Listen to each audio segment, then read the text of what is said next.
E olha só, meus lindos e minhas lindas, hoje no Sweet Podcast temos uma mulher aqui que é um ícone, uma referência no quesito futebol, certo? Ana Paula Oliveira é uma árbitra já conhecida por todos vocês. E ela, cara, tem uma história sensacional dentro desse esporte que é predominantemente masculino, dominado pelo masculino. E Ana, primeiramente queria te agradecer por estar aqui na Sweet TV. Seja muito bem-vinda. E vamos dar esse papo pra galera. O Rafa tá aqui hoje com a gente, né, Rafa? Dá um oi aí. Salve. Oi, salve. Aí, o Rafa, nossa produção, tá participando com a gente hoje porque é um episódio mais que especial. E Ana, gostaria que você primeiramente desse um oi pra galera da Sweet TV e contasse um pouquinho sobre a sua origem ali com o futebol. Como que a Ana Paula se interessou pelo mundo do futebol? Gui, primeiramente quero agradecer o convite de vocês por estar aqui, a esse cara, o Rafa, que me segue nas redes sociais, a gente se fala bastante. E é a primeira vez que eu vou estar falando, já falei de futebol e samba, mas não falei de futebol e música de uma maneira geral. Então, para mim também, eu tô um pouco com sudorese aqui, tô suando, porque é um tema diferente. Tudo que a gente sai da nossa zona de conforto Fica um pouco estranho, mas é um tema diferente. Não tem problema não, a gente aqui vai conversar bem legal e você vai ver que a conversa vai fluir tranquilo, leve. Então, assim, estou muito feliz de estar aqui, até porque eu gosto muito de música, sou bem eclética, né, vamos falar assim, em relação à música, a gente vai falar um pouco mais sobre isso. Então, para quem já conhece, me acompanha, eu comecei muito jovenzinha no futebol, foi por acaso. Eu fui atleta de atletismo, de vôlei, de handball, mas nunca joguei futebol, olha que interessante. Porém, meu pai era árbitro de futebol amador e nós passamos por um probleminha financeiro e ele chegou em casa e me convidou, falou, Ana, vai na Liga Hortolandense de Futebol, estão recrutando jovens que saibam ler e escrever, eu tinha 13, 14 anos na época, para atuar como mesário, porque hoje seria o quarto árbitro ou o delegado da partida, a gente levando isso para o profissional. E aí eu falei, eu vou, mas como vai ser? Ele falou assim, não, lá nenhum dos árbitros, olha que interessante, nenhum dos árbitros sabem ler e escrever, então eles vão explicar para você, vão ditar, e você vai fazer os relatórios pautado na verbalização dos árbitros. Então, naquela época, os árbitros, tipo, desse campeonato... Eram ex-jogadores ou eram, assim, profissionais que eram do esporte, mas que tinham aprendido a apitar as 17 regras por oralidade. E que eu acho isso bacana, se a gente for buscar na nossa história, na sociologia, né, aquela questão dos nossos ancestrais, aquela famosa história que a gente ouvia dos nossos avós. Sim, passado de conto. As lendas, os contos, que você passava o conhecimento por meio da oralidade. Sim. Não existia a necessidade da escrita, mas trabalhar a escuta. Isso para mim foi um grande experimento, porque foi por meio dessa escuta. Os árbitros chegavam para mim, Ana, relata aí. Eu expulsei o número 4 por jogo brusco grave. Hã? O que é jogo brusco grave? Eu expulsei o número 10 por ter impedido uma oportunidade clara de gol. O que é oportunidade clara de gol? Isso com 14 anos. Aí eu cheguei pro papai e falei, papai, eu quero fazer o curso de arbitragem. Porque existe muita terminologia que eu não conheço, porque é um vocabulário muito próprio do futebol. Você já estava com gosto de fazer esse... eu gostei esse trampo de mesário. Isso, né, e eu gostei do ambiente, e tinha uma sacada também, Gui, que eu acho que na música isso deve acontecer. Você era mesário, você ganhava tipo R$5. Se você fosse assistente, você ganhava 10. E se você fosse árbitro, você ganhava 20. Aí eu tinha 14 anos. Imagina, eu falei, eu preciso ajudar a mamãe. Então, se eu fizer o curso e for para a bandeira, eu já vou ganhar 10 com 5, 15 no mínimo. Poderia ser mesária num jogo e assistente no outro. Se eu for apitar, isso eu tô falando de categoria de base. Eu já ganho 20 e 30. Se eu conseguir chegar no amador, eu já consigo levar, sei lá, R$80 para casa. Sabe aquela conta de matemática? E eu, criança danada, que só... Aí meu pai falou assim, você quer fazer? Eu falei, pai, eu gostaria. E aí eu fiz meu primeiro curso de arbitragem com 15 anos na Liga Hortolandense de Futebol e de lá para cá eu nunca mais parei de estar envolvida, seja diretamente ou indiretamente com a arbitragem, com o futebol, que é a minha segunda pele. E esse é o legal, porque assim, você já trouxe a sua paixão de esporte ali, que você falou que sempre gostou de praticar esportes e achou dentro do cenário esportivo uma profissão ali quando você era mais nova que te abriu o mundo do futebol, né? Que você conheceu, se interessou e falou, Eu acho que seguir esse segmento do futebol aqui é mais a minha praia, né? E Gui, você sabe que é curioso? Porque eu nunca imaginei eu no futebol, né? Eu fui do vôlei, fui do hand. Só que você tocou num ponto, como eu sempre gostei muito de esportes, e o meu sonho era ir para uma Olimpíada. Todo mundo fala assim, árbitro quer ir para o Mundial. A minha fascinação era por Olimpíada. E aí quando eu comecei a me destacar dentro da arbitragem, aí eu li uma matéria que a Federação Paulista, no ano de 97, estava abrindo curso para árbitros de futebol, mas também para mulheres, que fazia mais de 10 anos que não se tinha abertura de curso para o sexo feminino, só para o masculino.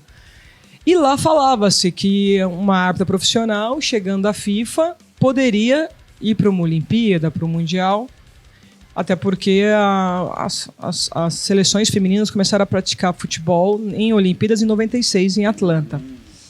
Aí eu falei, olha aí, talvez a arbitragem seja o caminho para eu realizar um sonho. E aí eu realizei meu primeiro sonho de menina, entre tantos outros que eu já realizei por meio do futebol, foi ir para as Olimpíadas de 2004 como árbitra, me tornando a árbitra revelação do evento. Eu tinha 20 e poucos anos e foi mágico. Nossa, deve ter sido uma sensação. E aí, Rafa, comenta alguma coisa sobre essa história magnífica aí que você está quase chorando aqui já de emoção, Rafa. E Ana, e em relação quando você começou, o que você sofreu? Você sofreu alguma coisa por ser uma mulher? Eu fico imaginando no início que você quis fazer o curso, depois de seus 14 anos. Como é que foi? Isso é legal, hein? Tinha muita piada por parte do pessoal. Preconceito, alguma coisa? Preconceito sempre tem. Não, mas depende também. Piada, eu acho que sempre, infelizmente, dentro da nossa cultura, o brasileiro é um piadista nato, né? Sim. A gente tem uma criatividade absurda, igual agora eu tive recentemente com um comediante querido do Ceará, que assim, é impressionante a capacidade que os cearenses têm de produzir piadas uma atrás da outra. Sensacional, esse povo aí é sem limite. Não, surreal, parabéns, porque incrível. Então sim, ouvia-se muitas coisas, mas eu confesso para vocês que no meu início eu quase não senti preconceito e tampouco piadas, porque como meu pai era árbitro, amador e era muito respeitado, eu fui acolhida, vamos falar assim, pela equipe de arbitragem, que eram meus ídolos naquela época, os meus tios, né? Vamos falar assim, da arbitragem. Então eu fui muito bem recebido, eu era tipo a mascote deles, então eles me protegiam. A pupila. Isso, eu acho que o grande desafio para mim aconteceu muito foi quando eu resolvi vir para a Federação Paulista para seguir a carreira profissional, que aí me assustou o comportamento do meu pai, Gui. Porque aí foi quando meu pai falou assim, não, futebol não é para mulher, arbitragem profissional não é para mulher. Eu falei, pai, você tá louco? Foi você que me levou, eu comecei apitando com você. Não, mas uma coisa é você comigo aqui, outra coisa é você lá. E eu falei, não, mas eu tomei gosto, eu quero, e eu lembro que o meu primeiro grande desafio foi em casa. Meu pai não me apoiou, então eu tive que pagar o curso todo do meu bolso. Isso foi na época que você falou, em 97, que eles abriram as inscrições para o cargo Eu já feminino. Trabalhava, né? Aí eu lembro que eu tive Sua mãe te apoiou também? Como é que foi a sua mãe? Então, minha mãe é uma pessoa muito sábia, assim. Minha mãe, eu sou muito grata à mãe que eu tenho, porque sempre respeitou os nossos desejos. Ela sempre falava, o único medo que eu tenho é de vocês não se frustrarem, né? Porque a nossa realidade, as condições que a gente tinha. Então, assim, a minha mãe nunca interferiu, sempre foi meio que neutra. E acho que o único receio que a mamãe tinha era que a gente se frustrasse muito, né? Aquela preocupação assim, você sonha muito grande, eu não sei se você vai conseguir realizar esse sonho, como vai ser a frustração de... Hoje ela brinca comigo, eu não duvido de nada do que você fala e de nada do que você quer ser, porque você é danada, vai lá e conquista. E meu pai, por sua vez, não queria, foi contra, não ajudou, foi um grande dificultador. Aí eu lembro que quem me ajudou na época foi o Sérgio, que era o gerente, né, o diretor da empresa em que eu trabalhava, a empresa atuante, e ele me dava a sexta-feira, porque os cursos eram às sextas-feiras. E ele me liberava nessa sexta-feira para eu fazer o curso. Mas o meu pai em casa, então assim, a primeira manifestação de machismo, desse controle do homem sobre a mulher, você pode fazer algo desde que eu esteja presente e perto, se você estiver sozinha, não serve para você. eu sofri em casa. E aí, a partir de então, eu digo que tudo que eu sofri depois foi só uma repetição, né, do que eu já tinha vivido, talvez com mais peso, porque o pai, por sua vez, ele quer proteger o filho de alguma maneira, né? E o mundo aí fora não, ele é competitivo e às vezes as pessoas são cruéis, utilizando do preconceito e de questões lamentáveis. Esse seja uma visão que ele tinha lá atrás sobre isso. É tipo, da batalha que você ia enfrentar dentro do campo, sem talvez ele estar lá por perto para poder te auxiliar. Sem dúvida. Ele falava, olha, futebol é muito ilusão, Ana. Ele é muito ilusório. Você vai achar que chegou e não chegou. E de repente alguém decide que não é mais para você e tira o seu chão. E parece loucura, mas tudo que ele falou parece um profeta. Meu pai era terrível. Não foi um bom exemplo, diga-se de passagem, mas era um belíssimo profeta, porque muitas das coisas que ele citou e falou que iria acontecer, de fato, no futebol aconteceu. Mas eu sou grata, Gui, a tudo que aconteceu comigo, porque eu acho que se hoje eu me considero uma mulher muito inteira, muito consistente, muito sólida, deve-se muito a todos os tombos que eu recebi e a todos os abraços e apoios e alentos que eu também tive em toda a minha construção. Então eu sou grata a tudo, aos momentos bons e ruins. Fica uma dica pra vocês de casa aí, ó, certo? Quando pai e mãe falam, vocês ouvem, cara, porque pai e mãe, o negócio agora ela falou, é tipo profético a palavra dos caras. É verdade.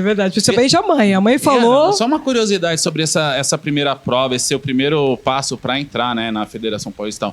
Quantas mulheres tinham participando dessa prova, dessa seleção ali junto com você? Nossa, eu não vou lembrar. Não precisa saber o número certo, mas exatamente, tinha mais. Mas nós éramos uma turma de 80 profissionais, dos quais 40 fazia aula na sexta-feira, que era a minha turma, e os outros 40, se eu não estou equivocado, às quartas-feiras. Eu lembro que do processo seletivo não tinha-se muitas mulheres, né? Acho que de 300 profissionais que concorreram à vaga, às 80 vagas, nós éramos, sei lá, 30 meninas aproximadamente, e somente 8 entraram. Mas 30 tentando já é um número considerável, né? Mas então, das 8, só eu que segui daquela época. É nada. Se a gente for falar de uma turma de 80, a gente seria 10%, que desses 10%, 1% deu certo. É pouco. Então, mas só o fato delas estarem ali, porque assim, a gente está vendo muito hoje em dia, né, um movimento muito bacana, que é justamente da representatividade feminina em todos os setores da nossa sociedade, porque por muito tempo a figura da mulher como mulher ficou muito naquele paradigma de dona de casa, de mulher do lar, de responsável pelos filhos. E, dos anos para cá, isso tem se mudado, as mulheres estão tomando espaços que antes eram exclusivamente masculinos, hoje em dia já tem que ser flexibilizado. E eu acho esse movimento muito interessante. Era legal saber que lá atrás, no começo, quando abriu a primeira inscrição para o sexo feminino também, tinham mais mulheres, né? 30 mulheres interessadas ali. Mas olha que interessante, na minha turma tinha um número maior, depois a procura foi muito pequena. Por que a procura foi pequena? Porque não tinha investimento no desenvolvimento da mulher, só se via os homens. Sim. Aí eu lembro que quando nós estouramos em São Paulo, quando eu diz estourar, ganhar notoriedade, visibilidade, isso nos meados dos anos 2003, 2002, 2004, a Federação Paulista fez uma turma exclusiva de mulheres, aí se formou 40 meninas, mas que também vingaram muito poucas dessas 40, então em função do pouco investimento, da falta de oportunidade, de não entenderem que o processo de treinar uma mulher era diferente do processo de treinar um homem, porque hoje, graças a Deus, as meninas já praticam futebol com 5, 6 anos. Na minha época, você ia começar a ter contato com futebol com 18, 20, 22 anos. Diferente de um menino, vou pegar aí o meu irmão como exemplo, apesar que eu já brincava com o Alberto de bola desde pequena, porque eu tenho diferença de 2 anos pro Alberto, então eu já tinha contato, mas não era comum você levar a menina pro estádio. Você dá uma bola de presente pra menina em função da nossa cultura do patriarcado. Então não se tinha esse tempo de esperar que a maturação da mulher para ser árbitra seria diferente da maturação do menino. A compreensão, o entendimento, a leitura, Então, a famosa pergunta, o que é impedimento? Que para um menino era muito fácil, porque já estava acostumado, para a mulher entender era um tema complexo. Então, acho que faltou também a preparação de profissionais para lidar com esse mercado diferente, Sim. vamos falar assim. Que hoje, graças a Deus, evoluímos bastante e eu fico feliz de alguma maneira ter contribuído no campo de jogo e também na gestão para esse novo movimento, né, da mulher, não só no futebol, na prática, mas também como árbitra, também como gestora, como comunicadora e assim sucessivamente. É só você ver também o resultado, como o público está... Como o futebol feminino está atraindo público também hoje em dia, né? É um sucesso, se parar para pensar. Sim, Rafa, graças a Deus, nos últimos 10 anos, o futebol feminino, que era entendido como um custo, está sendo provado por A mais B que, se tiver o desenvolvimento certo, as pessoas certas gerindo, ele se torna um grande produto e um produto extremamente rendável, comercial, com um trabalho social educativo extraordinário, porque vocês podem perceber que o público que vai assistir o futebol feminino é diferente do público do futebol masculino. Sim. E quando eu digo que é diferente, porque as mães se sentem mais tranquilas para levar seus filhos. Não estou dizendo que não vai ter um atrito ou outro, não é isso, mas a probabilidade disso acontecer é menor. Então, acaba sendo o futebol, não que o masculino não seja da família, mas o feminino ele é mais atrativo porque o índice de violência é menor. E graças a Deus, hoje algumas marcas já entenderam isso. As jogadoras estão passando a serem comercializadas agora com passes, com valores melhores no mercado. Isso se faz essencial, né? E eu fico muito feliz por estar inserida. E eu acredito também que as duas últimas Copas do Mundo, tanto a Copa do Mundo da França como a Copa do Mundo da Nova Zelândia e Austrália, mostraram que o futebol feminino sim tem público. O futebol feminino sim tem audiência.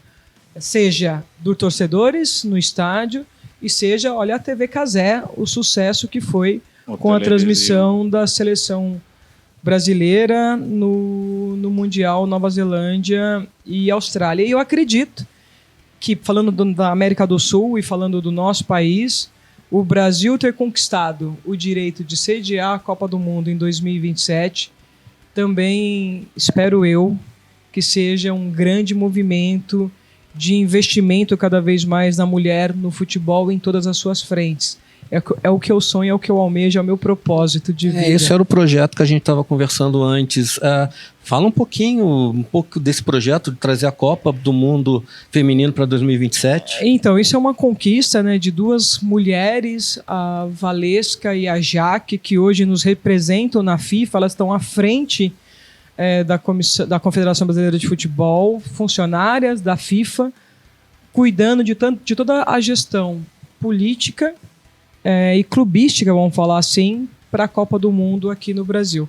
E eu, por minha vez, uma vez que eu saí da Federação Paulista em outubro do ano que vem, eu sou muito grata ao ministro, o eterno ministro Aldo Rebelo, pelo convite que me fez, porque ele estava à frente da Secretaria de Relações Internacionais aqui municipal, e foi criado um comitê organizador da Copa do Mundo 2027.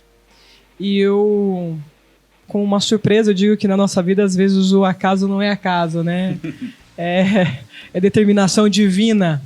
Eu recebi o convite dele, que eu respeito muito como político, do maestro, que eu respeito demais, para fazer parte desse comitê. Então agora eu estou indo para depois de 10 anos na gestão de futebol, estou começando um caminho, me sinto um bebê na gestão pública. A grande vantagem que eu tenho é o conhecimento técnico de 30 anos de futebol, né? Quase nada. Vamos quase colocar. Nada, 30 anos, né?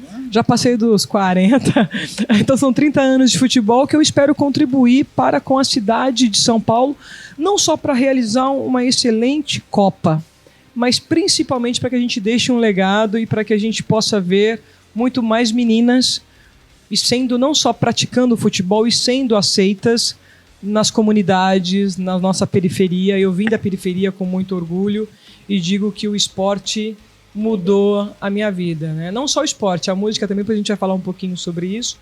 A música também, eu acho que muita gente não fala isso, Eu sou do esporte, mas eu acho que esporte, educação e cultura constrói um homem diferenciado, uma mulher diferenciada. Sim. Esses incentivos, né? Essa porta, vamos assim, colocar a porta de escape da realidade nua e crua, geralmente para as crianças, principalmente para o pessoal de comunidade, é o esporte, né? É o esporte, é o que vai a arte. levantar, vai falar, ó, cara, tem um outro caminho aqui, além dos padrões aí das pessoas, tem um outro caminho que vai te dar um... E Gui, tem uma vantagem, porque quando a gente é da região periférica, que tem dificuldade, que conseguir o arroz e o feijão na mesa não é fácil, e que lamentavelmente a gente vive com a precariedade dos pais serem violentos, porque como não ganham bem, se sentem frustrados, como frustração tem o recurso da bebida. Sim, é isso. Então, a grande maioria da minha família não foi diferente, a gente tem pai alcoólatra, então gera uma violência doméstica, mesmo sem querer. Sim. Mas o sem querer também é danoso. E eu entendo que o esporte, ele te dá foco, ele te dá concentração, ele te dá disciplina, ele te dá o direito de sonhar. Uhum. Porque muitas vezes quando você vive num cenário caótico como esse, é difícil você sonhar. Então eu acho que é uma válvula de escape positiva, e até para os mais rebeldes, vamos falar assim, a vantagem do esporte, eu sempre falo que a educação, papai e mamãe diziam, você tem que ir para a escola, minha mãe sempre falou, você tem que ir para a escola para ser alguém. É obrigação. O esporte não. Você que escolheu estar ali. Então, quando você escolhe, o treinador, na minha época, colocava você para correr, mas você mesmo invocadinha, você corria mais. Sim. Vai fazer... Você se dedicava mais, porque você falava assim, eu quero vencer, quero ganhar. Então, você começa também a criar dentro de si a possibilidade assim, se eu fizer algo bem feito, eu posso conquistar um espaço, eu posso avançar um pouco mais. E aí eu acho que a música e a arte, né? No meu caso, o desenho, a poesia, eu escrevo poesia. Poetisa? Se vocês quiserem, depois eu posso ler um dos poemas que eu já escrevi. E eu escrevo de uma maneira muito coloquial, muito simplista, porque eu acho que o poema rebuscado, ele é encantador, porém poucas pessoas o alcançam. E o poema popular toca a alma, Sim. porque todos compreendem. Isso sou eu, é a maneira com que eu enxergo Então, depois dessa declaração aí, ó, é sem chance. Você vai olhar para aquela câmera ali, ó. Ah, papai! E vai mandar uma pedrada básica de uma poesia. Se vocês me deixaram, eu tenho que pegar o celular, porque eu não vou lembrar todos de cor aqui. Um trechinho. Nada. Quiser pegar o celular, pode pegar também. Aí eu vou pedir pro pessoal depois me ajudar e me passar o celular, aí a gente escolhe um pra ler. Porque eu acho que é uma maneira também da gente se expressar e de saber assimilar as conquistas, as problemáticas, o que a gente vive, enfim, Sim. É saudável. E você publicou um livro? Ainda poemas? não, Rafa, tá todo mundo falando, pô, Ana, tem que publicar. Eu escrevo como uma válvula de escape, sabe? Eu escrevo como uma válvula, depois eu posso explicar um pouquinho mais sobre isso. Eu já publiquei alguns no meu Instagram, mas quem sabe, o dia que eu tiver 100 poemas, eu escrevo aí... Com certeza vai ser de veras incrível de ver isso aí. É simples, como eu falei, eu gosto, leio muito, mas eu gosto dessa coisa... Eu sou intensa, né?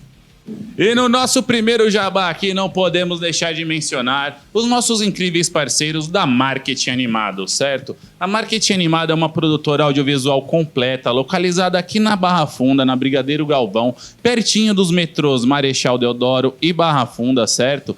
Eles têm um espaço completo para você gravar o seu podcast, para você fazer sua sessão de fotos, para você gravar o seu videoclipe. Enfim, uma infinidade do audiovisual, a Marketing Animado consegue ajudar vocês, certo?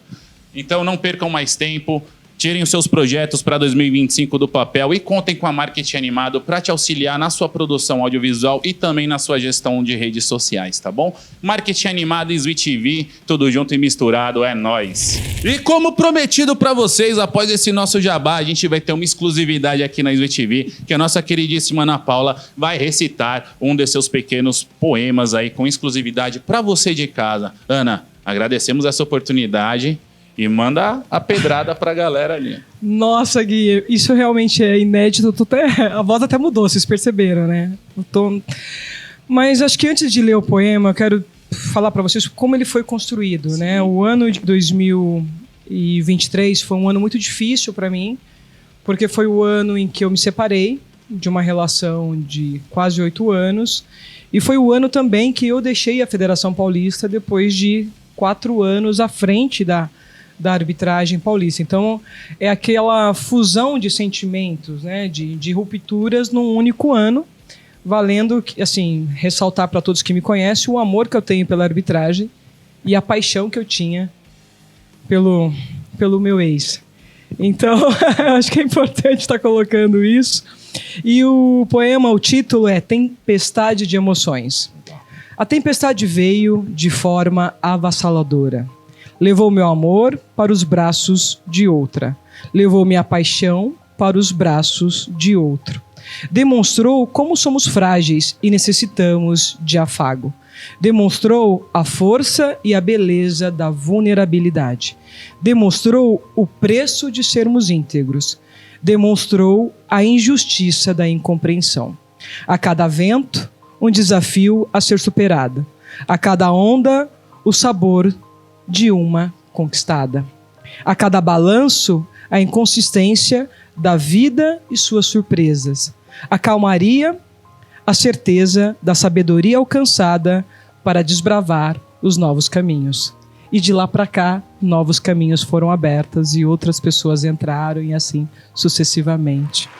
Cadê as palmas, Rafa? Meu Deus do céu, isso foi... Vamos aí, musicar, produção, vamos gostaram, musicar. produção?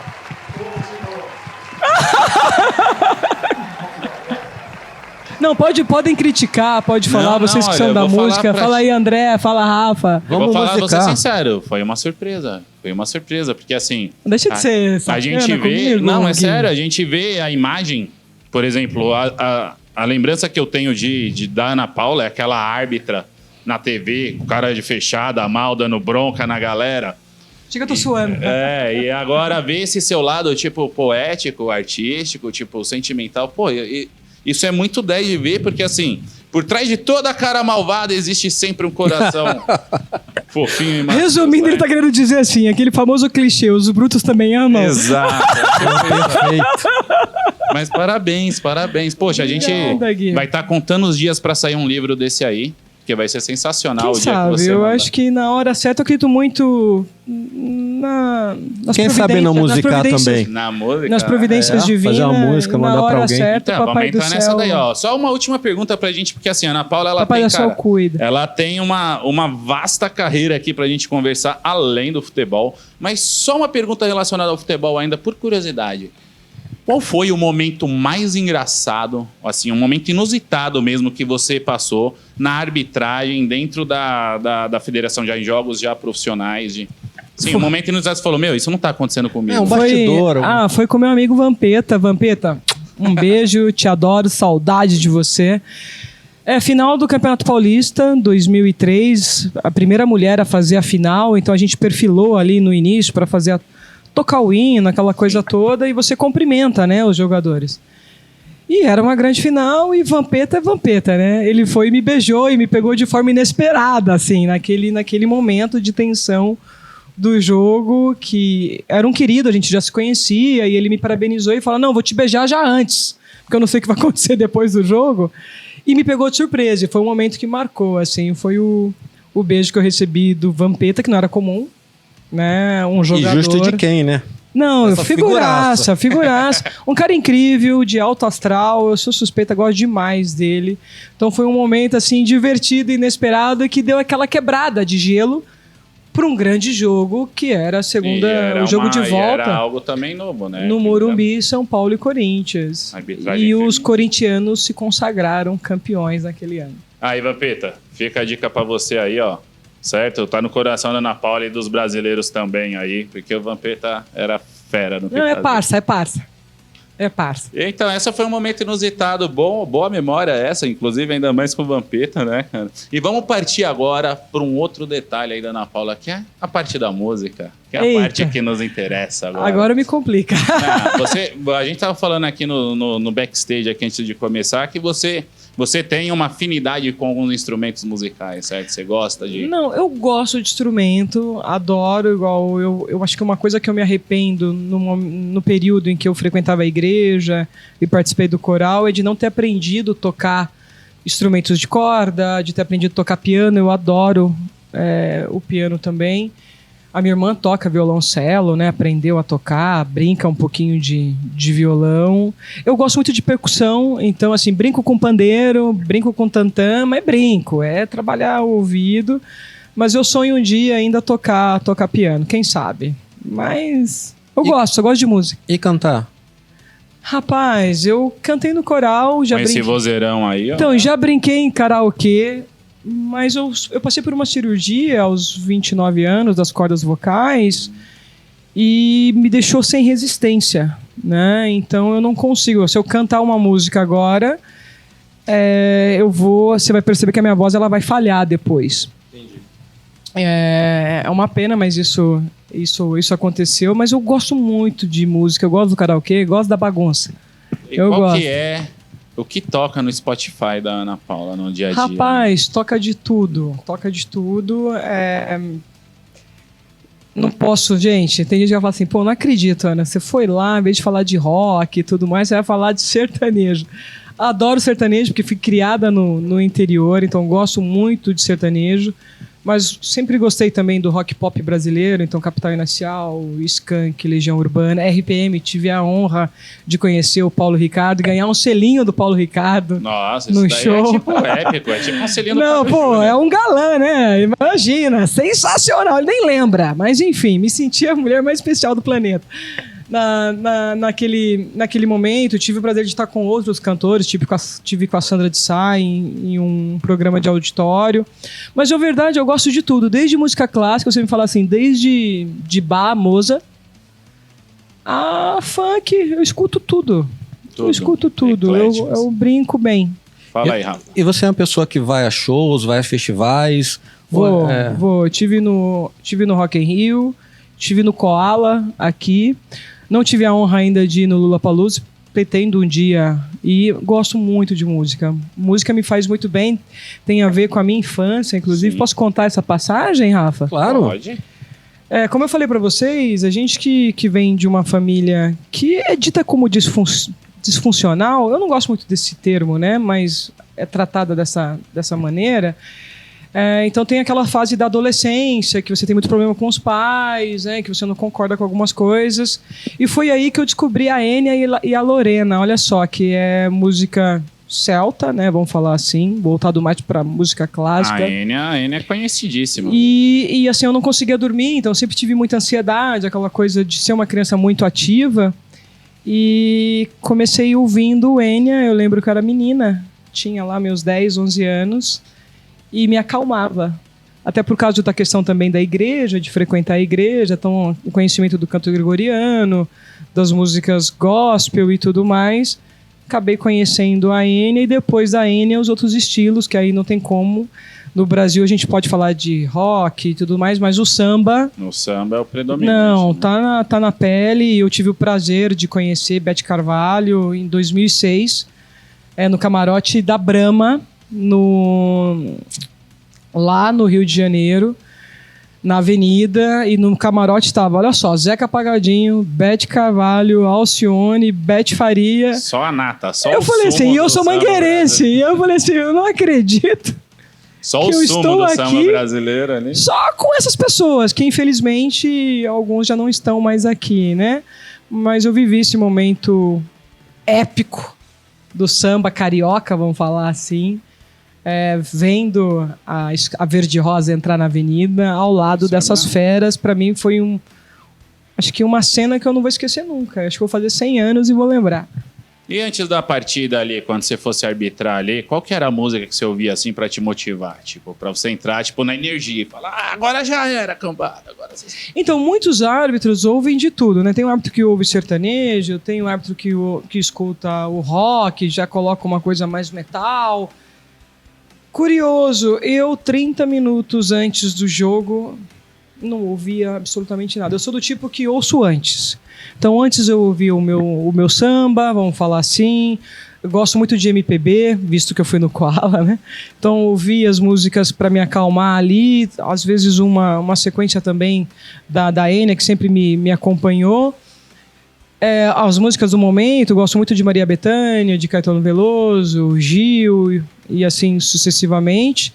mas meia hora antes do jogo, nada. Concentração, Era concentração absoluta. Aí era o momento que eu ia meditar, falar com Deus, recitava o Salmo 23 sozinha, e aí depois de recitar o Salmo, fazia a minha oração, fazia a oração com o grupo, aí ia pro campo de jogo. Mas lógico, futebol e samba, futebol e axé, adoro Ivete Sangalo, adoro a energia do axé, que assim... Ivete é a rainha, né?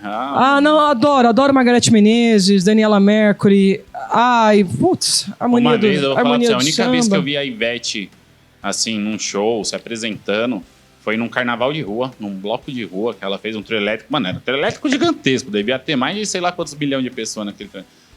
Mas o que aquela mulher cantava e a galera pulava, cara, parecia que tava todo mundo no... É sensacional. E ela não para, né? Ela não para, é uma coisa surreal. E na minha época, que virou um canto, assim, das torcidas, era a famosa música Poeira... Assim, sim. Poeira. Então, assim, levantou poeira. Era uma loucura. E eu lembro que todos os jogos que você ia fazer era o canto que as torcidas utilizavam. Então, me marcou muito a passagem com a Ivete. Somos duas geminianas, né? Eu sou do dia 26, acho que ela é 27 ou 25, eu não me lembro aqui agora. Então, a energia, e eu tenho um quê com a Bahia que eu não sei te explicar. Eu acho que eu tenho um ancestral baiano, não é possível. Eu tenho essa coisa do axé. Deve ter baiano. Um pezinho na Bahia, todo mundo. Não, ia comentar, só fazer um comentário sobre essa música da Ivete Poeira. Ela não me remete a boas lembranças, porque a torcida do Flamengo cantava muito. Muito demais. Eu fiz Flamengo e Vasco. Você sofria, né? Nossa, eu fiz Flamengo e Vasco, final Flamengo da Copa do Brasil. Conta pra ele ficar triste. Em 2006. E Flamengo. Eu tava lá, se não me engano, era o Renato Gaúcho, o técnico. Teve o Valdir Papel, que foi... Não foi do Valdir Papel que ele entrou e um minuto depois ele foi expulso. Renato tirou ele abaixo de tapa de campo. Eu fiz com o Gaciba, Leonardo Gaciba, o primeiro jogo da final, porque o segundo acho que foi o Simon. E foi assim, Maracanã, de um lado, né, vermelho e preto, do outro branco e preto, Vasco.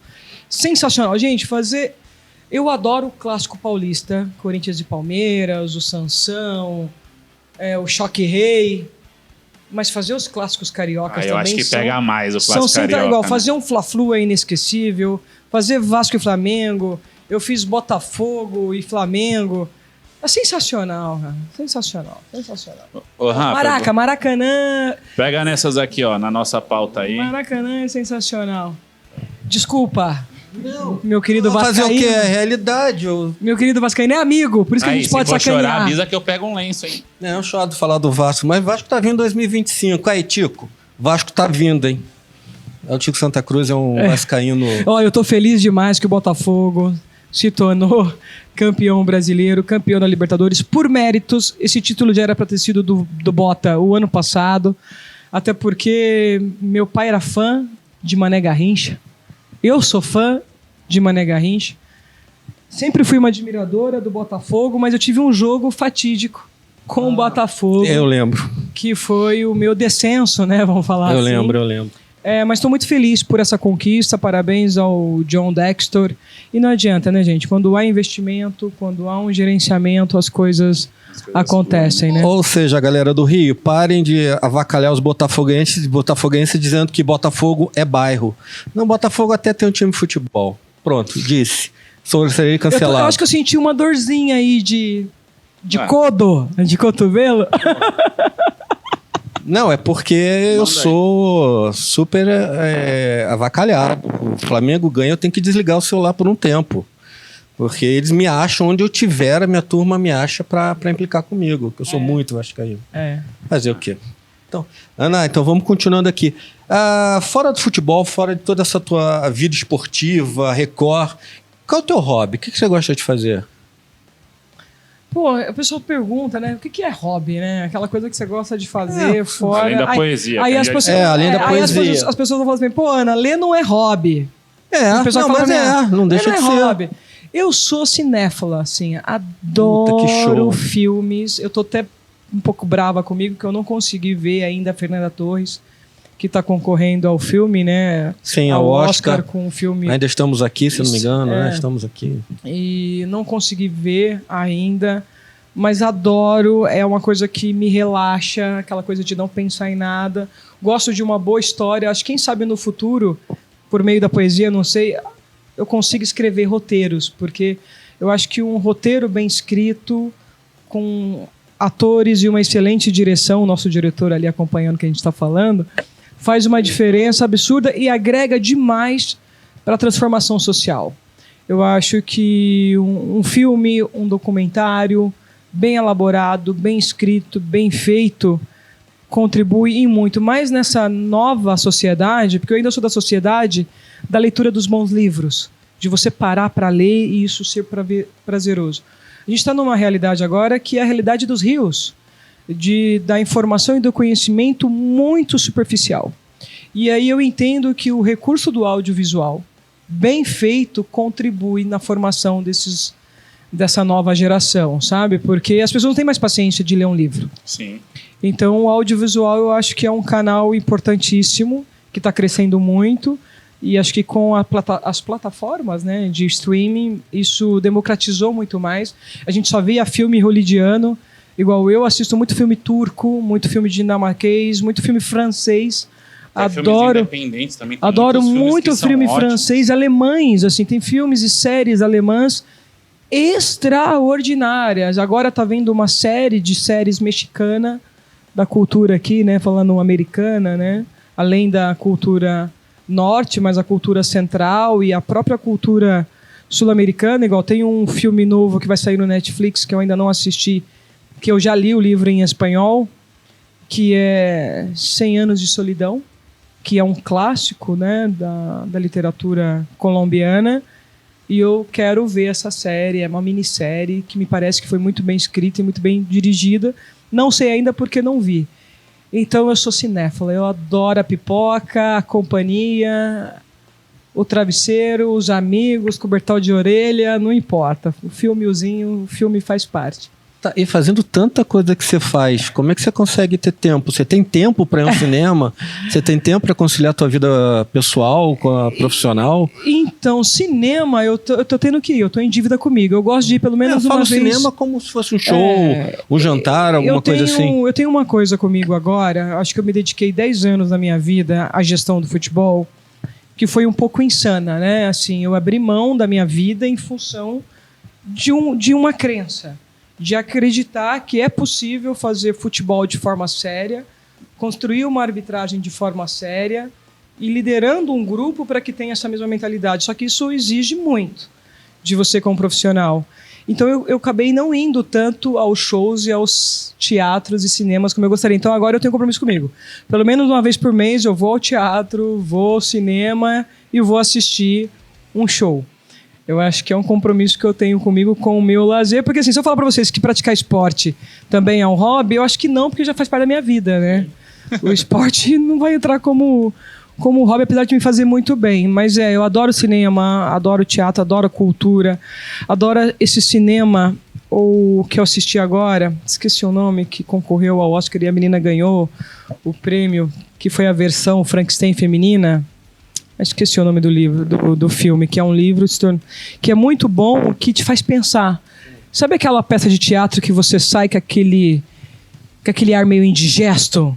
Ou aquele filme que você vai assistir e você sai remoendo, refletindo? Eu acho que, assim como um livro que você termina de ler, você fala, que soco, né, na boca do estômago. Eu acho que isso agrega um valor absurdo, esse sentir. Então, é um dos meus hobbies aí, é cinema. Um filme assim que me marcou assim quando eu assisti foi recentemente, foi aquele Pobres Criaturas, se eu não estou equivocado. Foi aquele do buraco do elevador lá. Nossa, aquele filme. O Fosso? O Fosso, que é o elevador com o resto. É isso, o Poço, não é o Poço, né? Não é o Fosso. Não é isso? Aquele do elevador que vinha os restos das comidas. Que vinha o resto das comidas. Pesado, que te gera uma reflexão absurda. E punk. Não, é paulada na cara. E isso é pra mostrar pra gente a natureza humana, né? E qual é o grande desafio nosso? Eu tenho uma coisa comigo, que todos nós somos feitos de luz e de sombra. Qual é o nosso grande desafio? Controlar as nossas sombras, não que elas não existam. Então, você que está me ouvindo, Ela existe. Ninguém é 100% bom e ninguém é 100% ruim. Acho que o grande desafio da pessoa consciente, madura, é controlar as suas sombras e projetar uma amplitude na sua luz. Sim. Porque dessa maneira eu consigo estimular, motivar, inspirar mais pessoas. É difícil, é um trabalho diário. Eu falo porque faço terapia, leio muito, medito, e mesmo assim, às vezes a gente, desculpa o termo que eu vou usar, fazemos algumas merdas, né? Faz parte do processo evolutivo. Faz parte do processo de sermos humanos, né, Ram? E aí, vai incrementar alguma coisa a mais? Ou Eu você... queria saber também, todo mundo tem uma música em especial. Você tem alguma música, não é um cantor, não é uma banda, uma música especial que mexe com você?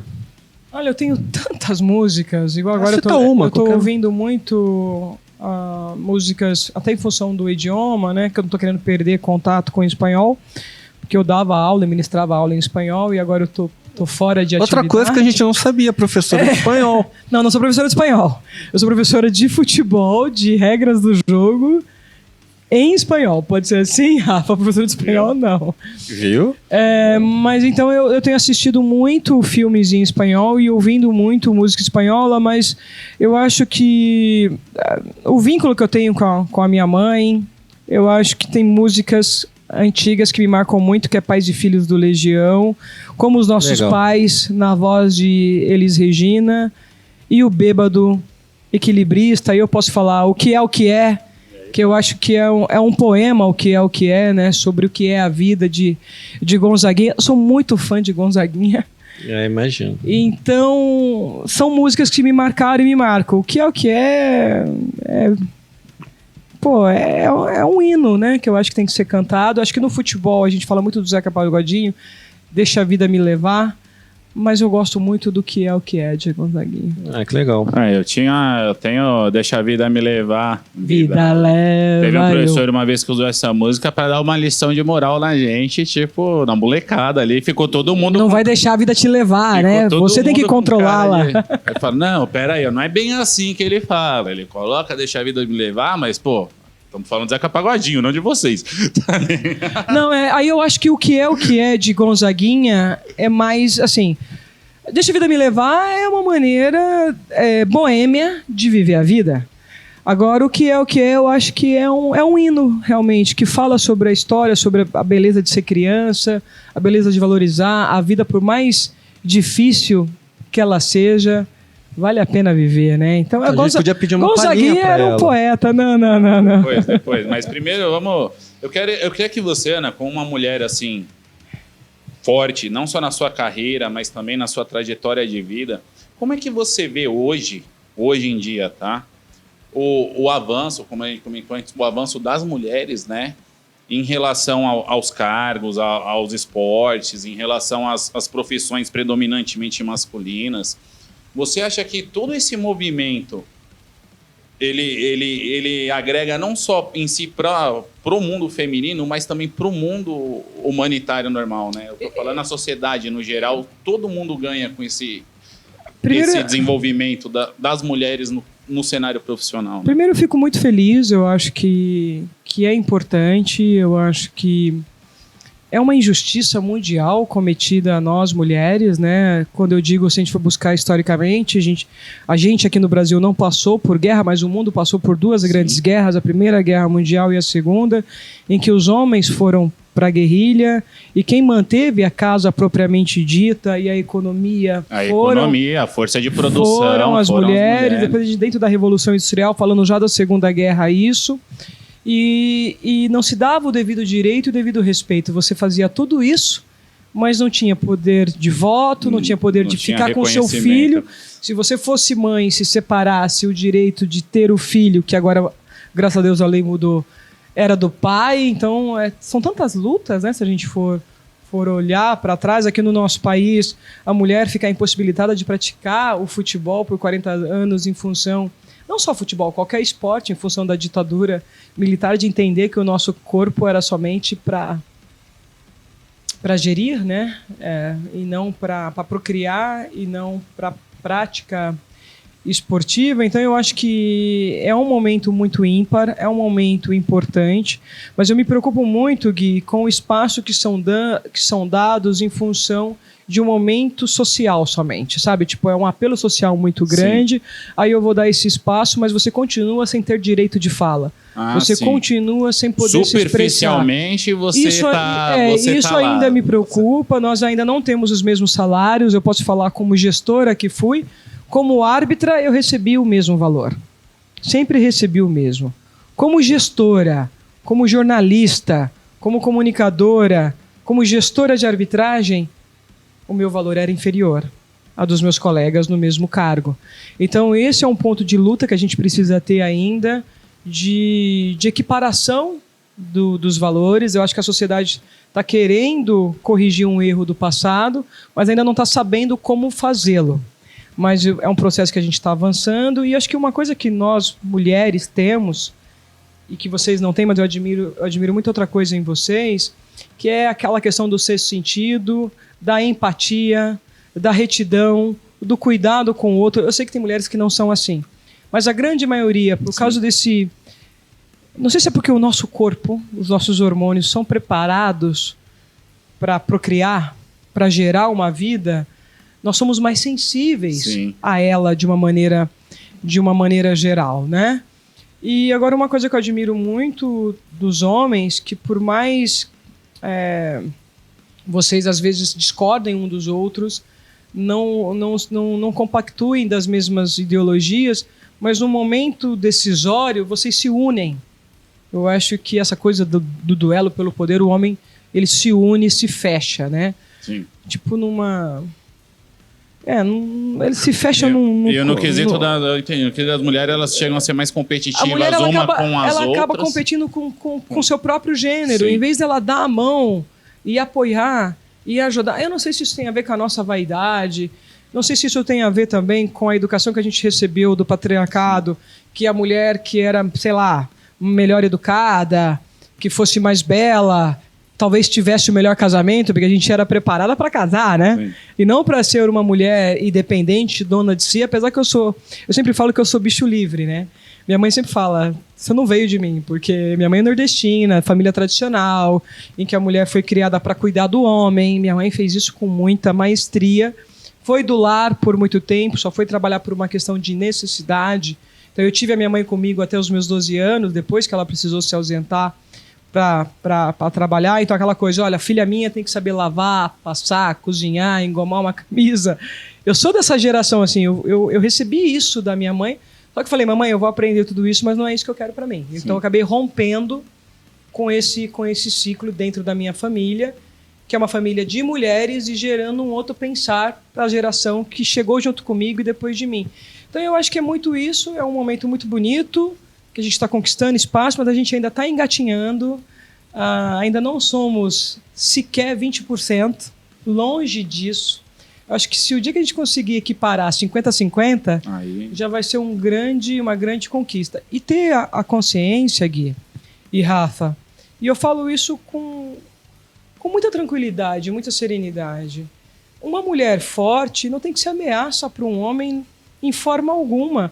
Assim como um homem forte, entenda, um homem forte não é um homem agressivo. Sim. Um homem forte não pode ser uma ameaça também para mim. A gente tem que trabalhar junto, lado a lado, em busca de uma sociedade melhor, de uma educação melhor. Vamos pensar aí da relação casal para os nossos filhos e assim sucessivamente. Não tem que ter assim, o líder é esse. Não, eu acho que quando a gente consegue dividir o fardo, o peso fica mais leve, mais suave, mais gostoso para todo mundo, entendeu? Eu me preocupo muito com esse ponto de vista sobre a presença feminina, porque primeiramente eu sou pai de 3 meninas, tá? Aí, já é um belo desafio. São crianças, 10, 9 e 5 anos. Então, vendo um mundo que eu cresci, eu com 30 anos, o padrão que eu cresci que já mudou dos anos 80 para os anos 90, mudou dos anos 90 para os anos 2000, e eu vendo as minhas filhas hoje, ainda crianças, eu tenho muito essa preocupação do que tipo de mundo que elas vão encontrar com seus 15, com seus 18 anos. Pelo caminho que a gente tem visto, que a gente está vendo, poxa, possivelmente um mundo mais tolerante, um mundo mais aberto para o mundo feminino, porque essa geração nova ela já vem com uma perspectiva diferente. E Gui, eu acho que a gente precisa trabalhar cada vez mais, e a gente fala muito pouco porque é um assunto muito delicado, a questão do assédio. Sim. Seja do assédio moral, seja do assédio físico, né, sexual, seja da violência doméstica, que não normalizar algo que é anormal. Aquela história de marido de briga e mulher não se mete a Não, coisa. a gente tem que se meter, a gente precisa colocar, a gente tem que intervir, porque, lamentavelmente, nós somos um dos países que tem o maior índice tem de feminicídio. maior índice de feminicídio, e a gente fala pouco, mas a gente deveria falar mais, de tocar nas nossas feridas, porque igual você tem 3 meninas, eu sou de uma família, sem brincadeira, 80% é mulher. Os homens são raridade lá em casa. Só nasce mulher e isso me preocupa. E aí chegam alguns que são uma graça. Chega o namorado do namorado, o noivo, não sei o quê. Alguns que são uns queridos. Mas chegam aqueles também que me assustam, sabe? Que chega e senta e fala assim, nessa família que não tem mulher, assim, desse jeito. Eu cheguei, eu vou mandar. E isso me preocupa, porque teve um que eu falei assim, peraí, meu príncipe, com todo respeito, essa família já existia antes de você. A gente já se cuidava antes de você. Não é você que vai mudar as coisas. Não é você que vai mudar. Mas vocês estão percebendo como isso me preocupa? Porque talvez um homem como esse, que não está preparado a lidar com uma mulher que nós criamos para ser independente, pode vir agredir uma das minhas meninas. Porque a gente criou mulheres fortes, independentes, dona de si, de opinião. As minhas eu tô criando desse jeito Então, você também, entende cara. que isso me preocupa muito, porque será que essas pessoas estão preparados para esse perfil de uma mulher mais dona dela? Juro para você que eu não posso interferir nas relações das minhas meninas. Não posso, a gente aconselha. Sim, né? E quando eu sempre falo, nosso papel de pai é ensinar o que é certo e o que é errado. Meninas eu tenho lá em casa desde 6 aninhos, a mulherada de 60, né? São, como eu falei, a maioria. E relacionamento tá aí, a gente tá conhecendo pessoas, a gente tem que se permitir, mas ainda me preocupa isso. Então a gente precisa voltar a falar sobre isso. Acho que a gente tem que promover isso. Eu acho que me dói a gente ver o avanço da sociedade como está tendo com espaço para a mulher, mas também o número de feminicídio. Talvez a gente vai falar assim, Ana, mas sempre foi assim. Pode ser, só que a gente não tinha os dados antes, né? Sim, eles não eram, a gente não era informado, não era apurado. E agora a gente está tendo consciência disso. Eu fico pensando, imagina os números do passado. Não, deve ter sido do tempo que a mulher era propriedade do homem. Imagina. Já parou para pensar nisso? Então, o cara matava a esposa, enterrava no jardim e estava tudo bem. Então, e isso me assusta. Eu falo com as meninas, olha, precisa promover o diálogo, saiba conversar mais, saiba o que dá para se permitir, o que não dá para se permitir, mas sempre favorecendo ao bom diálogo, à boa conversa, ao respeito mútuo, a empatia para com o outro também, entender a história do outro, onde ele foi criado, a vivência dele. Tudo isso é importante para juntos eles trilharem um caminho. Mas que me aflige, porque eu tenho muitas mulheres em casa, me aflige. Mas eu acho assim que aquilo que é educação e orientação, né, cara, apesar do mundo ser como é igual minhas filhas, elas são pequenas, mas eu já avisei pra elas desde pequenas. Eu falei, cara, encostou em você, seja criança da sua idade ou seja mais velho. Nunca, não é na hora você fala, se encostar o jeito, no braço, na cabeça, onde pegar, você falando, para que eu não gostei. Se impõe. Se não der certo encostar de novo, aí você mete a bicuda na canela e grita papai, que o papai vai atrás, tá ligado?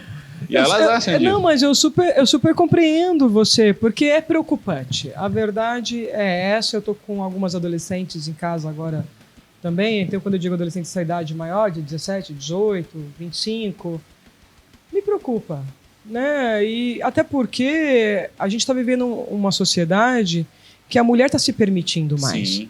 Quando eu digo se permitir, é a questão da liberdade mesmo, ela com ela, de desfrutar mais, de sair... De sair sozinha, não precisa ter aquela necessidade, eu tenho que estar acompanhada de alguém para então sair. As meninas saem muito, aí eu falo, cuidado com o que vai beber, cuidado com o Uber que vai solicitar. São cuidados que a gente precisa ter, porque a nossa sociedade ainda não está preparada para essa mulher 100% independente, dona dela. Essa é a verdade. A gente ainda não está O preparado. Rafa é pai de menina. A minha cara. filha tem 16 anos e eu desde pequena eu falo para ela: filha, estuda, seja feliz e nunca dependa de homem para nada, nem de homem, nem de ninguém. Seja independente, faça o que você quiser da vida. Entendeu? Parta desse princípio, porque meus avós também tinham aquela mentalidade do início do século, da metade do século, de a mulher é feita para casar. E isso eu não consigo imaginar minha filha. Acho que ela tem que ser independente. Isso tem que ser uma escolha natural É dela, né? ela faz o que ela quiser. Entendeu? Ela casa com quem ela quiser, se ela não quiser casar, ela não casa, mas que ela não dependa nunca de ninguém. quantos Para casos vocês a gente terem uma não vê? noção, a Fala gente aí. falando, né, do crescimento, do hip hop, do funk, enfim, são movimentos culturais Sim. importantes. E que a questão do vestuário. Eu lembro que papai, pra gente ir pro carnaval, falava: cuidado com a roupa que vocês vão usar, porque aí vocês vão colocar roupinha curta, tal, tudo, um rapazinho vai chegar, você vai falar que a culpa é dele. Não, é de vocês. Tá errado. Pra você ver que a orientação que papai dava pra nós era diferente da orientação que dava pro meu irmão.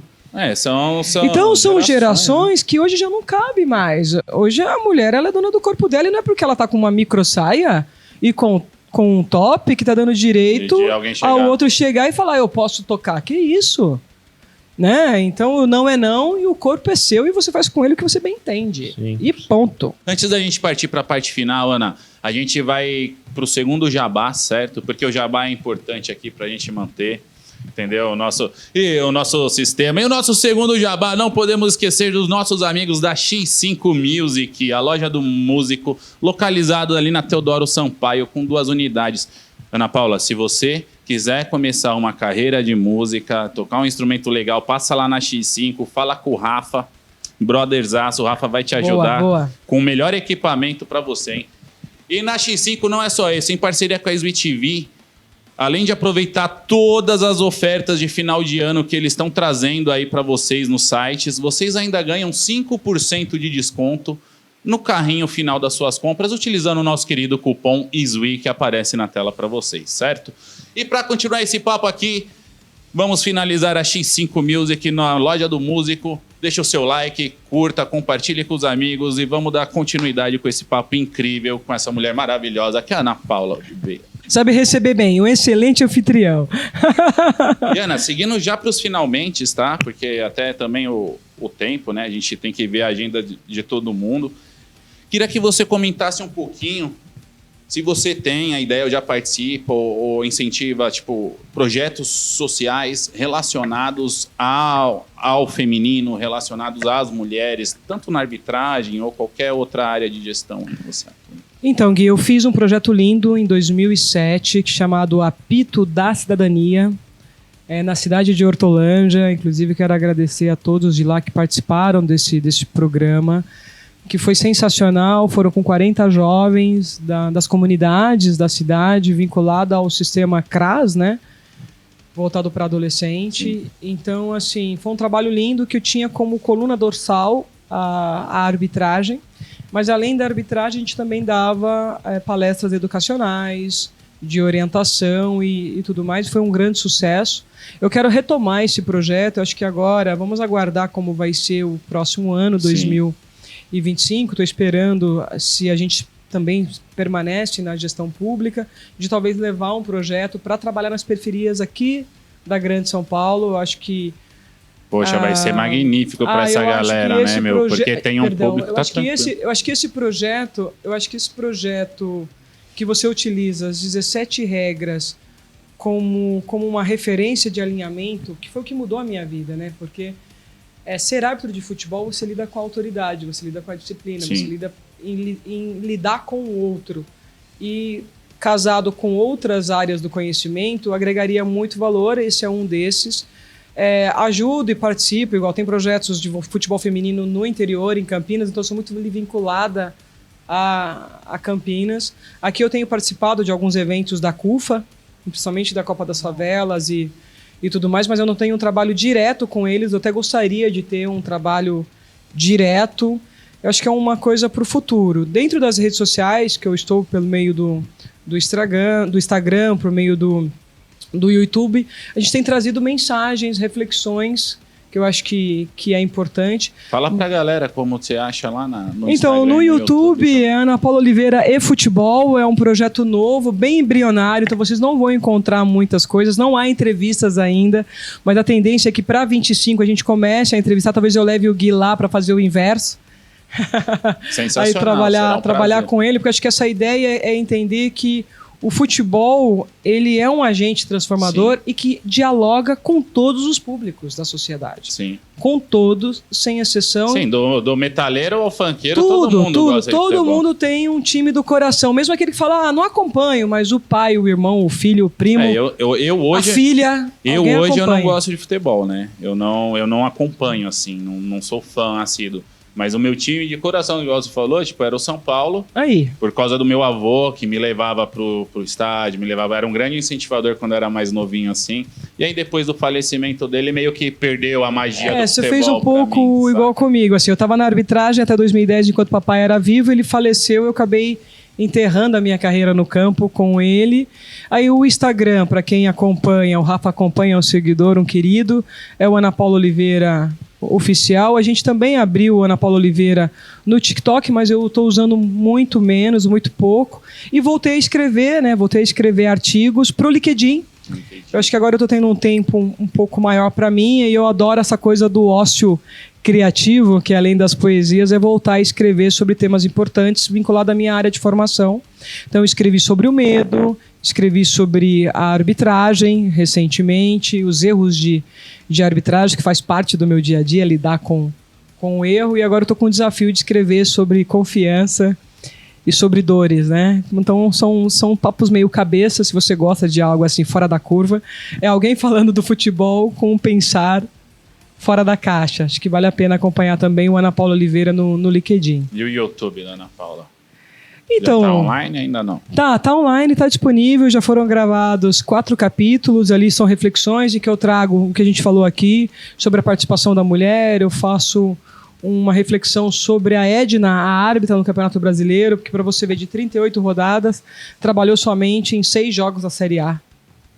Não é possível, né? São questões que a gente precisa trazer à tona, trago também o tema sobre saúde mental, a importância da saúde mental para o árbitro de futebol e para a sociedade. Deve ser fácil a saúde mental dos árbitros, né? Aguentar os jogadores e a torcida ainda, meu Deus. Não, e agora tem o VAR também, né? Para o pessoal agora ficar tem o reclamando. VAR. Então, o VAR é um dos temas que está lá também. Então, é saúde mental, empoderamento feminino, o VAR, entre outros. Então, acompanhem, são reflexões minhas e no futuro a gente vai entrar também, além das reflexões, com entrevistas, bate-papo, porque eu gosto dessa coisa do interagir. Eu amo pessoas. Sim. Eu amo conhecer cidades diferentes e conviver com as pessoas da cidade. Uma coisa que eu agradeço muito ao futebol, eu conheci vários países. Na América do Sul, todos os 10 países. Eu já fui a cada país mais de 3, 4 vezes em cidades distintas. Eu sou do tipo da pessoa que gosta de sentar com o porteiro do hotel, sabe assim? Ficar trocando ideia. Né? E ficar trocando ideia, e ficar entendendo a política local, qual é a comida, como onde que é o melhor lugar para tomar uma cervejinha. como é o dia a dia, onde é o pé sujo. Onde é o pé sujo aqui? Então, onde é o pé sujo? Aí o menino fala, você quer ir, professora? Né? Falando porque assim, a América do Sul recebe tão bem brasileiros. Sim. Você vai na Colômbia, no Equador, no Peru, na Venezuela, como nós somos bem recebidos, sabe? E eles têm essa preocupação de querer nos agradar. E eu falo, então eu vou, deixa eu pegar um momento de folga aqui, porque quando eu ia com futebol, treinamento, você coordena mais de 80, 100 pessoas. Então é pesado. E eu falava, no dia de folga eu venho aqui, vou falar pra você, a gente vai. E eu fiz amizades assim, pelo mundo afora, porque eu gosto disso. Eu gosto dessa coisa na Espanha, enfim, na Itália, Portugal eu acho e assim que vai. Pra vida humana, né, esse lance aí, você falou, tipo, da internacionalidade, né? Vamos falar, conhecer pessoas de outras culturas, pessoas de outros países, fazer amizade com as pessoas, isso te enriquece como ser humano, de uma maneira que 10 faculdades nunca fariam. Não vai fazer, você, Gui. sabe? Aí, às vezes, a gente também tem, assim, falando do nosso país, a síndrome do vira-lata, né? Tipo, somos um país subdesenvolvido, não temos recurso, e nananana. Aí você vai para a Europa, você acha que tudo é mar de rosa. Não é. Eu conheci árbitras da Oceania, árbitras da África, com histórias de vidas extraordinárias. São tribos africanas que, lamentavelmente, tiram o clitóris. Mutilam, Eu conheci né? árbitras que não tinham, porque fazia parte da cultura local. A mutilação feminina. De você ver o pra corpo ela não marcado, porque aquele desenho no rosto deles é a identidade da tribo das quais eles pertencem. Então você começa a falar assim, opa, não é só no meu país que tem problema. Sim. Existem outras situações também. A própria Itália, assim como aqui a gente tem norte, sul, leste e oeste, lugares mais desenvolvidos e menos desenvolvidos, também é assim. Sim. E às vezes a gente não tem esse cuidado de olhar para o outro. Então, um conselho que eu deixo, estudem sim, a educação é importante, eu tenho superior, tenho mais de 5 pós-graduação, estou pensando em ir para uma segunda formação, mas viagem, e se permita viver as experiências, não viagem turística, fuja do senso comum, sabe?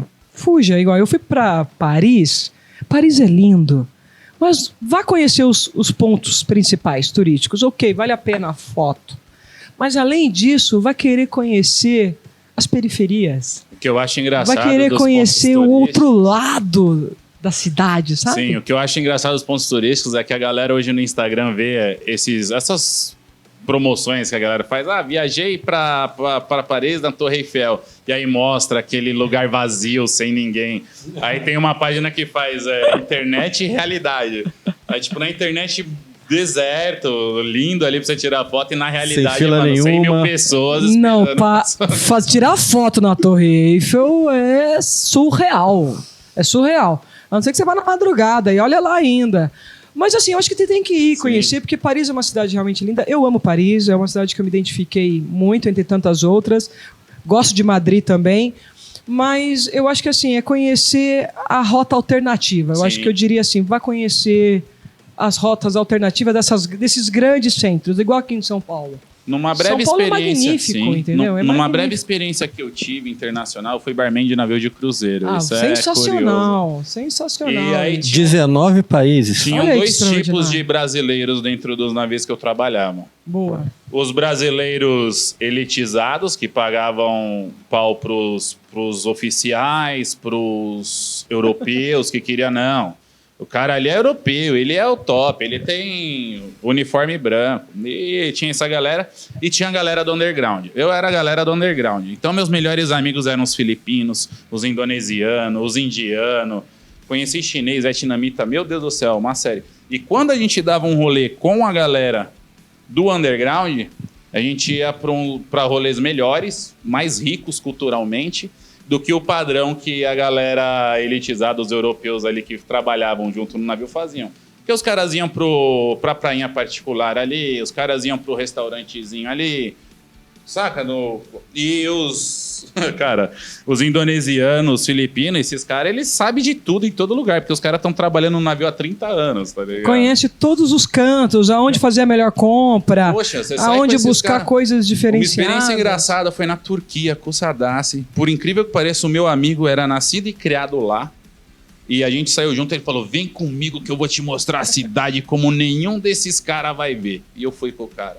Cara, eu dei um rolê absurdo dentro da Turquia que... Por 3 vezes eu achei que eu não ia sair de lá com vida, tá ligado? Mas de tão nível que o rolê era. Assim. Ele tem que escrever um livro, os casos dele. Você deveria contar isso, porque eu acho isso sensacional. Assim, eu tenho amigos europeus e tudo mais, mas eu acho que é você se permitir conhecer. Eu acho que essa questão da prática da empatia, da prática da compaixão, que não é fácil, é de suma importância, porque quando você começa, você aprende a respeitar e a entender as culturas. É aí que muda. E aí quando você começa a entender e a respeitar as culturas, as portas vão se abrir. Eu falo porque no meu início, a gente é meio cabeça de bagre, né? Vamos falar assim, é meio cabeção.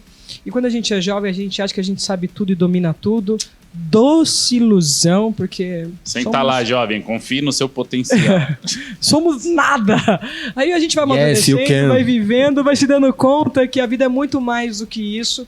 E eu acho que esse despertar também é mágico, né? E grandioso. Então, assim, sou muito grata ao futebol e a todas as pessoas que passaram, que ficaram, que ainda passam e que passarão na minha vida.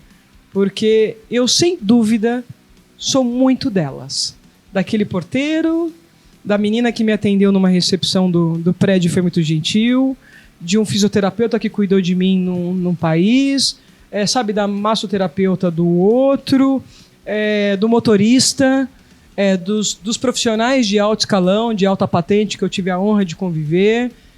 Todos eles me agregaram algo, sabe? Sim. Então eu acho que isso é muito... Vivência, viva, eu acho que mais do que estudar, mais do que ler, a gente fala da briga entre os pragmáticos e os teóricos. Porque o conhecimento sem prática se torna inútil. Aí que está o segredo. Eu acho que a gente tem que brigar para ter o conhecimento, mas mais do que isso, colocá-lo em prática. Sim. E sensacional essa conversa, Ana Rafa. Tem alguma coisa para acrescentar aí antes dos finalmente? Filha, eu falei que você tem que ser independente. Você pode casar com quem quiser, tá? Mas depois dos 30, tá? O pai continua cimento de qualquer maneira com você. Não esqueça disso. Ele colocou limite, depois dos 30. Depois dos 30. eu tinha, que eu não podia perder essa, porque senão ela vai se empolga lá do outro lado. Aí, sobre a Ana Paula agora, alguma coisa? Não, Ana, obrigado. Obrigadão mesmo, valeu pela paciência, desculpa qualquer brincadeira. E obrigado, seja bem-vinda. A hora que você quiser, as portas estão abertas. E é isso. E você, Ana, além de toda essa lição, tem alguma mensagem mais particular para o pessoal de casa, para a gente que está assistindo a gente, principalmente para a mulherada?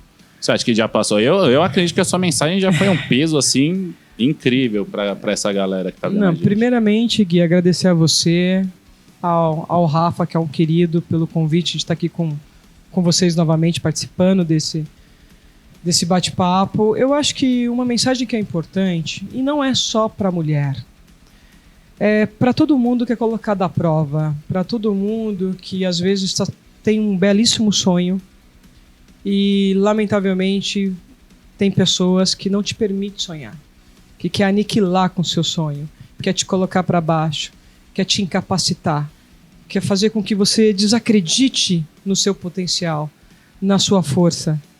O que eu vou dizer para você, confie no que está aqui dentro. Se paute pelo seu coração. Primeiro, Deus sobre todas as coisas e na sua intuição, no que está aí dentro. Confie em você. Por mais que te falem não 1000 vezes, você tem que ter na sua mente o sim. E uma hora ele vai chegar para você. E é isso aí, com vocês, a grandíssima Ana Paula Oliveira aqui no Sui Podcast. Esse foi mais um episódio do nosso querido Sui Podcast. Deixa o seu like, compartilha com o amiguinho, compartilha com os familiares, porque a conversa com essa mulher foi incrível. E você só acompanha esses e muitos outros assuntos peculiares sobre famosos convidados e celebrities aqui na Sui TV. É nóis ou não é nóis, Ana? É nóis. É nóis.